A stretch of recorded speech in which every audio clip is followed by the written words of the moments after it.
Olá, meu irmão e minha irmã, tudo bem com você? Hoje eu estava pensando sobre a vida dos santos, que é sempre uma história muito curiosa e cheia de riqueza. Por exemplo, estava pensando num santo evangelizador do Brasil, do início do cristianismo no Brasil, Santo Aloysio de Azevedo e seus 39 companheiros que foram martirizados por pessoas que perseguiam e matavam aqueles que seguiam os passos de nosso Senhor Jesus Cristo e o anunciavam como caminho, verdade e vida. Eu fico pensando assim nos nossos projetos, nos nossos sonhos, nas nossas expectativas, tudo que a gente imagina realizar. E de repente tudo se acaba num estalar de dedos, num momento, em algo trágico que acontece. Ele foi martirizado depois que ele veio ao Brasil. Foi assim, ele percebeu a necessidade da evangelização.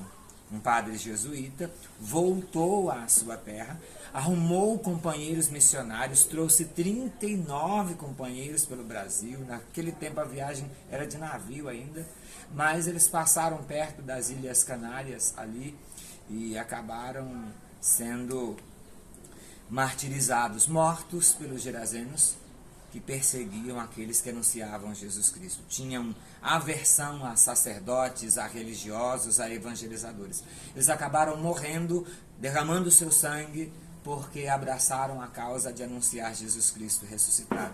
E eu fico pensando assim, a gente pode imaginar que acaba tudo, que de repente a vida acaba, porque a gente se enche de propósitos e projetos, mas aí algum tempo depois a igreja analisa a situação e fala assim, esse homem de fé, Santo Aloysio de Azevedo, seus companheiros, eles estavam na obra de evangelização. E eles deram um grande exemplo de fé, porque foram até as últimas consequências, até o seu sangue foi derramado. Eles merecem ser tomados como exemplo para que outros, seguindo os caminhos de nosso Senhor Jesus Cristo, enfrentem os desafios, assumam a sua cruz e sigam o ressuscitado. Vamos apresentar Aloysio de Azevedo como santo na igreja, exemplo a ser seguido, e seus companheiros também. Isso dá força para a gente, porque a gente planeja, a gente pensa em tudo, e de repente, a qualquer momento, talvez a gente seja chamado. Talvez a gente vive o martírio. E a gente vive o martírio diário de várias formas, quando somos perseguidos, criticados, maltratados por causa da nossa fé. Mas a gente não pode desanimar. E outra coisa, mesmo que a gente venha a morrer em meio a esse movimento, a essa dinâmica, uma coisa é certa, o Senhor se alegrará por nos encontrar cumprindo a missão que Ele nos confiou, anunciando ao povo de Deus, nosso Senhor.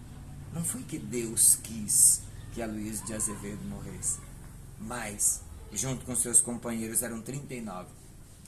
Não foi que Deus quis, mas Deus, nosso Senhor, o encontrou, caminhando e trabalhando em sua obra. Que eu e você, que nós possamos continuar lutando nas nossas vidas. O papel do semeador é semear, que a gente semeie o amor, a esperança, a alegria, que a gente profira palavras de verdade, gerando vida, seja solidário e misericordioso. Se alguma coisa acontecer conosco, não tem problema, que o Senhor nos encontre a caminho da Jerusalém Celeste, cumprindo a nossa missão. Isso com certeza o alegrará. Deus te abençoe. Fique com esta mensagem para o dia de hoje, para a sua vida. Força e coragem. Como dizia Monsenhor Jonas Abib, aguenta firme. Em nome do Pai, do Filho e do Espírito Santo. Amém.